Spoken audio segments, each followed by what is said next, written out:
Hello guys! Welcome to our simple farm dito sa Roas, Palawan. Ayan, una ko po ipapakita sa inyo yung aming mga miracle fruit. Sobrang dami pong miracle fruit na tanim namin.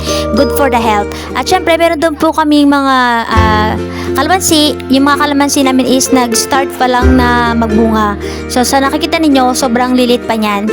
At syempre, hindi lang ng mga kalamansi. Meron din kami mga citrus.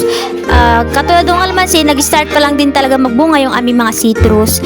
At ayan po, sobrang ganda po sa farm, napakahangin, sobrang payapa. Tsaka yan, meron po kaming maliit na bukid, taniman ng palay.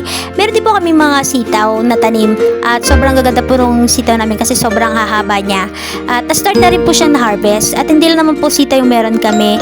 Syempre, meron din po kaming, yan, na nakikita niya, meron din po kaming blackberry na red. Pero pag naging black na siya, sobrang tamis po niya at napakasarap talaga.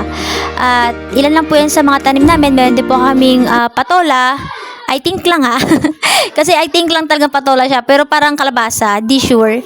Tingnan mo yung preni ko. Sobrang nag-enjoy sa pagpitas ng sitaw. Meron din kaming talong. At hindi ko na nabidyuhan yung mga dahon ng sibuyas. Meron din po kaming bayabas. At iba't ibang puno po yung mga nakatanim sa bundok. Sa taas ng bundok. Medyo madulas kasi dahil umulan nga kanina. At ayan po. Yan, sobrang nag-enjoy siya. Tama po. Ang dami niya nakuhang sitaw. At sobrang hahaba talaga.